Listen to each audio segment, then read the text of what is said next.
Believer Podcast. Hi, everybody. It's Brent Bailey, and it is another glorious day to be alive. It is Friday, July the 10th, as we have squarely moved into the second half of 2020. And, excuse me, it's a good thing to be on the second half of 2020. We can now say that we're on our way out of this year. So hopefully you're having a great day wherever you are. I know that we are here.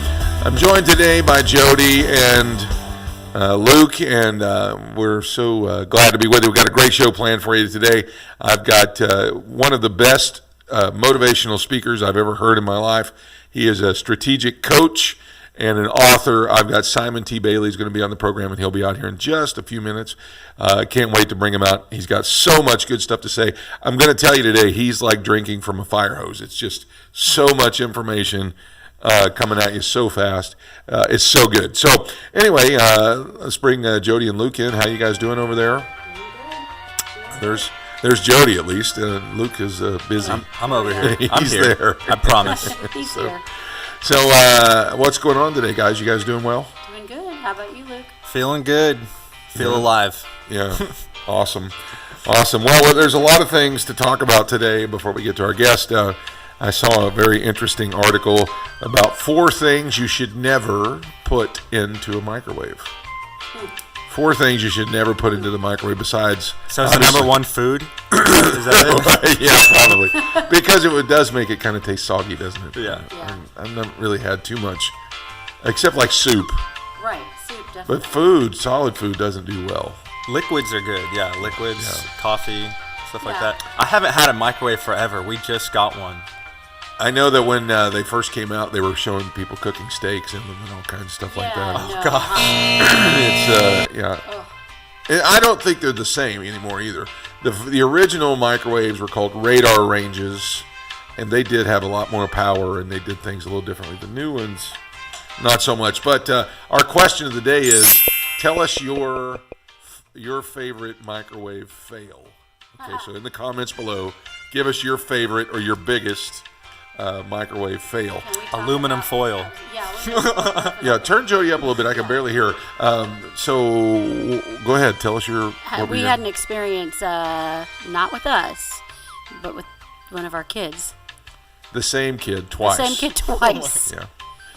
That He likes ramen noodles. Preston likes loves ramen noodles and eats them like it's his job. And he has seen us cook it before numerous times. And for some reason, he put the noodles in the bowl with no water. Yeah. So then our house smelled like burnt styrofoam for a few days. So. Exactly. Yeah, it was awful. Speaking of styrofoam, that's the first thing you're not supposed to put inside of a microwave is styrofoam. It melts. And if you ever had those, the little trays that you to-go boxes, they tell you you should take those out, take it out of that, and put it inside or put it on a microwavable plate. Wow. So the reason is it's flammable, which is number one, and next is it's toxic. So when it melts, it releases the toxins into your food. Oh my! Every time I make a cup of noodles, I was going to say. Now there is a microwave safe styrofoam, but they're talking about the to-go cups. Containers. Yeah. And so anytime you've done that, maybe that's what's wrong with you. Maybe. You've been eating styrofoam microscopic particles. The second thing was sponges. Really? Now a lot of people Why say, would a lot of people tell you that you put a sponge in the microwave and the microwaving kills most of the bacteria that's in it, and that's true. That is a step that they do, tell you to do. Put this in there, that way you don't have to worry about stuff growing in your sponge. But the thing is that only works once. After that, it doesn't do it again. So you got to throw it away after that. Throw it away after you microwave it once. Don't put it back in period. there. All right. Yeah. They're not very expensive. I've never heard of people doing that before. That's interesting. The third thing was plastic containers, as in like butter tubs. Right. Or those little Ziploc one-shot. Freezer bags? No, like the little plastic ones, but the thin ones that are just meant to keep something in the refrigerator. Because those are also poisonous. When it releases and melts, in the microwave. You ever gone there and done that, and you open the microwave and it's all squished down and kind of flat? Well, that's not good. No. Don't eat it's food releasing that was in the toxins into your food. The last one, and I thought everybody knew this one, metal of any kind. Right. I thought everybody knew that. You don't put metal of any kind. Spoons, aluminum foil, or anything. Now, it does do a very nice show. It's fireworks. In fact, our microwave just had a piece break off inside and exposing the metal caging underneath. So every time we used it for a little bit, it would glow over in the corner. So, but yeah, you don't want to put anything like that because it will actually short out the lifespan. And we will say that we got rid of that microwave. We did. We absolutely did. We have a new one now. All right, so today there's also all kinds of national days today. The first is not anything I'm excited about. It is National Kitten Day. Wow. And I'm not a cat person. Those are cute right there, but they are cute. I am not a cat person, and Jody's allergic to them. Our kids love them, but this doesn't really mean anything to me. Does anybody remember the Tom and Jerry cartoon when Tom went to heaven? And he had to get Jerry to forgive him for everything, or else he was going to go to hell. And the bulldog was the devil. Okay, so there's a scene in there where these three little kittens come there's a bag that's sopping wet, like a burlap bag, and it's like rolling towards the gates. And there's three kittens in there. Yeah. That's how I feel about kittens. Yeah. Anyway, all right, so the next one is National Clarihue Day, and I had to go and be like, what in the world is Clarihue? And you'll know what it is because we've all heard them. It's a little rhyming biographical poem, and Mr. Clarihue is the guy who invented that. Edmund Clarihue Bentley invented the first ever Clarihue in somewhere in the 1800s. And it's a biographical poem, 4 lines. It would be something like, Jody's having a day, and then you go, on from there. You biographical. I'm never good at. I'm not good at making them up. So I'm like, nope. Here's the one. The first one he made was Sir Humphrey Davy abandoned gravy. He lived in the odium of having discovered sodium. So right there you go. Right. Whoopee! It's National Clarihue Day. The next one. This actually means a lot to people like my dad. This is Collector Car Appreciation Day. And so what you're supposed to do is give a shout out today to anybody that you know that restores cars. So I guess we're going to give a shout out to Mark Bowman today. Yeah, he's the guy that does a lot of stuff for my dad. Yep. Restored a bunch of his things. And thank you for what you do. Yeah, thank you for all what you do. We love seeing your works of art driving down the road. And lastly, Jody, this one may mean a lot to you. Oh, good grief. Do you like pina coladas? And getting caught in the rain. Today is National Pina Colada Day. Yes, it is. Pina Colada Day, and it's Pina Colada, laying out by the pool. Yeah, drinking one of those up. Picture with palm trees there, because that's what. Put that back up there. Yeah. Now see, that one is leaded, and you know how you can tell? How? The fruit that they put on the side. Wow. If it's unleaded, they put a different fruit on there. Oh, okay. It's like interesting. Yeah. So like an orange, they'd put an orange or something like that. Our guest today is a real treat to have on the show. Success Magazine calls him one of the top 25 people that'll help you reach your business and your life goals. He travels all over the world. He's one of the best speakers I've ever heard. We got to meet him at one of the Increase events, but we've seen him in action out on the road at other places. I am really pleased to have with us author, speaker, and life coach extraordinaire, the author of Shift Your Brilliance, Release Your Brilliance, and his latest book is called Finding Your Spark. Please welcome to the program our good friend Simon T. Bailey. Simon, how are you? Great to have you with me. Cousin, good to be with you, Cousin Bailey. Yes, that's right. My long-lost cousin. Man, how have you been? How's everything going since COVID hit? You know what? Getting through it and believing that the best is yet to come. Yeah. Now, has it affected you, your travel schedule? I'm sure it has. Yes, I've been grounded for 100 days, so it's a bit of an adjustment. Wow, that's probably the longest you've had a chance to spend at home for a while. Longest in 20 years. Wow. Unbelievable. So Simon has a YouTube channel that we follow and subscribe to. I'd suggest that you do the same thing. But I noticed that you've been doing some videos lately, and your last few that you've done have just been about peace. And during these, uncertain times with COVID and now all of the racial unrest that's happening in the country, that message is so just powerful and relevant to everybody.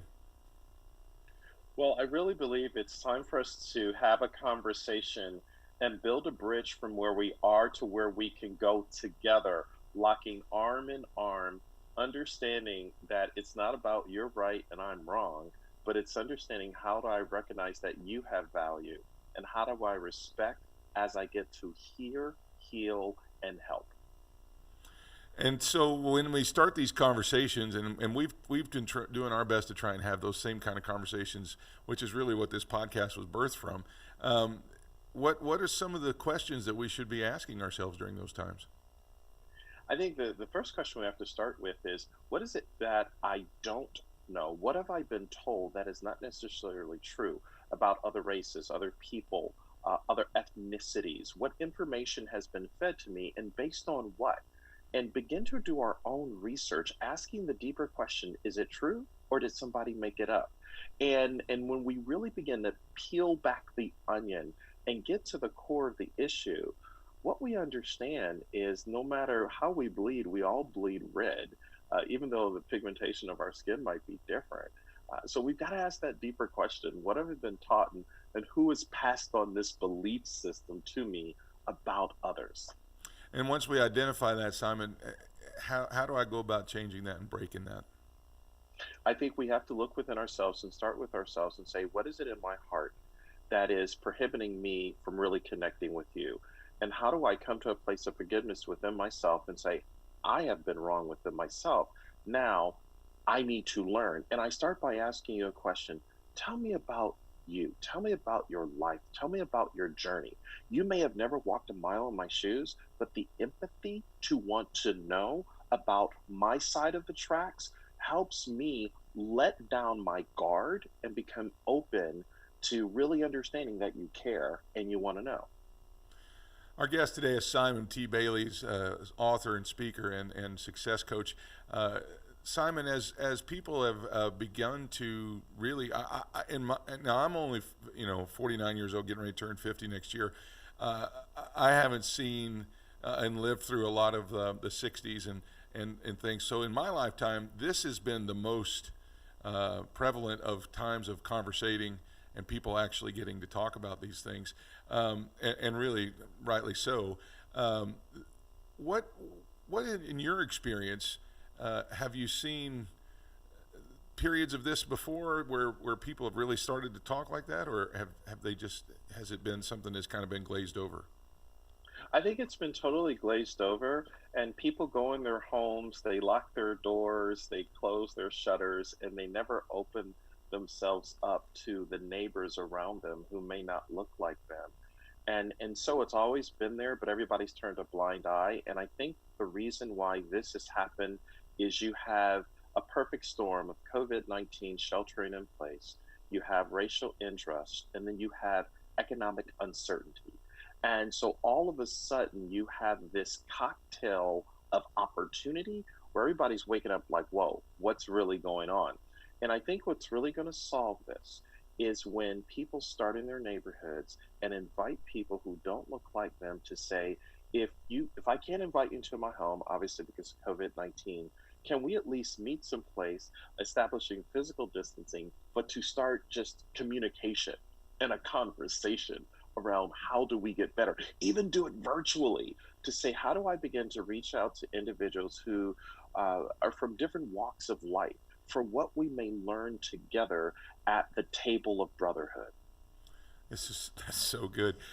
Now, Simon, you're also a breakthrough strategist for businesses and people in their own personal lives. In your book, Finding Your Spark, you talk about achieving platinum level service for your life, for your business, and things like that.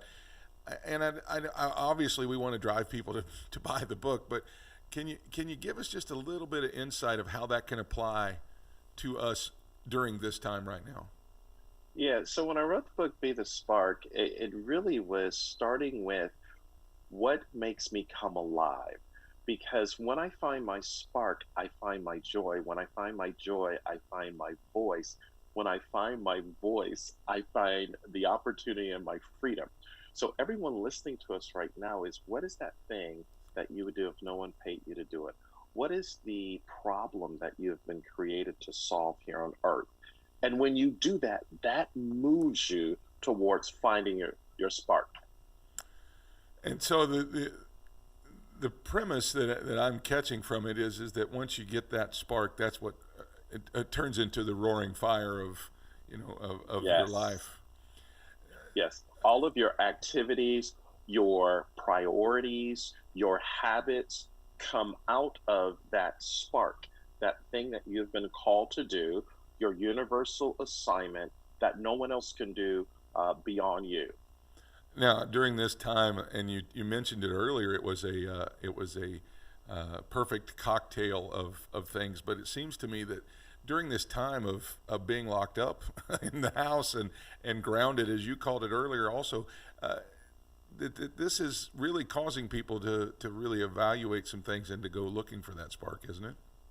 Absolutely. It's evaluating and challenging people to look at what's my purpose, what's my plan, and what's the process. Because when I become more purposeful, I create the plan and I go through the process to wake up every single day to make the purpose become a reality. Now, Simon, we always like to leave room for our guests to really just kind of speak about things that are on their heart, and we talk about things that we are interested in. But then, what are some things that you're doing right now during this time to to kind of keep yourself positive, and really, what have you been kind of, I don't know, surrounding yourself with during these times? Oh my goodness. So first of all, I've been writing 3 books, so that has kept me like literally like just engrossed.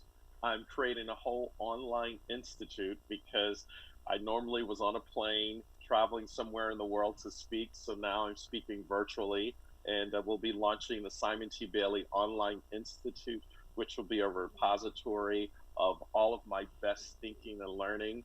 And then we are partnering with an organization in the Middle East to launch one of my courses in Arabic. So really, really excited about that, and providing a number of services to organizations who say our workforce is working remote. How do we make sure that they're in a good mental space to take care of our customers? How do we make sure that they know that we as a business care about them? And then how do we make sure that we're making a bigger difference in the world? Wow, and you're going to be over in the Middle East in Arabic. That is, man, that talk about crossing barriers and boundaries. That is amazing. As you go to start launching everything, I know that you've kind of always been on the cutting edge of everything. I mean, Simon used to work for Disney as an executive there. I don't want to just limit you to that, but can you tell that story real quick? I love that story. So I was sitting at Disney one day and I got a call from a journalist. And whenever you work at Disney, you never talk to the media unless authorized. So the journalist said to me, "Where do you see yourself 10 to 15 years from now?" And I said, "I see myself as the president and CEO of the Walt Disney World Resort and eventually the chairman and CEO of the Walt Disney Company." And he puts this in print.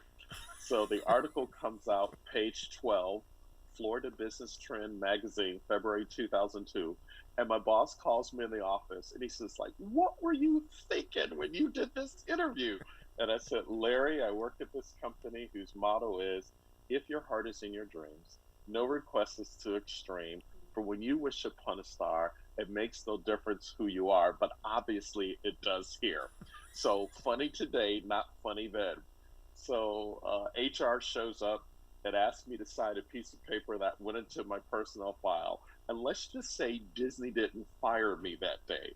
But about a year later, I heard the footsteps coming, and they were not singing "It's a Small World After All." So here we are, almost 18 years later, and it was the best mistake I have ever made in my life because I've had a chance now to work with 1,800 organizations in 49 countries. I've written 10 books, and I'm living the dream, having an amazing time. That's so awesome. Now, as you have started doing things, like I said, you've always been kind of on the cutting edge as long as I've known you, and you seem like you've always, we're talking about things that were very relevant at the time. Uh, how do you bridge a gap? Because the Middle East is kind of, there are some places that are, as advanced as the third, as the rest of us, and there are some places that are very third world. How do you take that message and bring that down to somebody who's just maybe never even heard something like that? Yeah, I was just in Kampala, Uganda, pre-COVID-19, and had never been to Uganda, had been on the African continent. But what I discovered is I had to come alongside them to understand the culture, what connects, what's important, and then build a bridge from what they understand and help and allow the content to connect. So telling stories, using phraseology, and even slowing down my speech to make sure it lands. So that's how you really connect and make sure that it speaks to a person. That's so awesome, and Simon, I couldn't be happier for you for that, and to get your message out to the rest of the world is something that the world's really going to benefit from, and we're really excited and happy for you for that. Before we let you go, I know that the quarantines have lifted and people are starting to get out, and then there's a fear mindset that's coming back because the cases are elevating and things like that. As we start to adopt into this post-COVID world, what is the biggest one little piece of advice you could give us that would Yeah, really help people move on? yeah. Don't forget that we are social creatures by nature, and I think we have to use the phraseology that we are practicing physical distancing instead of social distancing because So good. people need connection. The second thing is fortitude is the new attitude, and fortitude is this ability to have courage in the midst of adversity. I don't have enough time to unpack that, but fortitude, just think about fortitude is in the movie 300. Fortitude is in the movie Hunger Games when you see Jennifer Lawrence.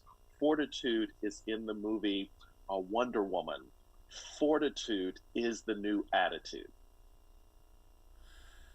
Simon, man, I could sit and listen to you talk all day long, and I wish we had more time with you. We're going to put your information up on the screen right now.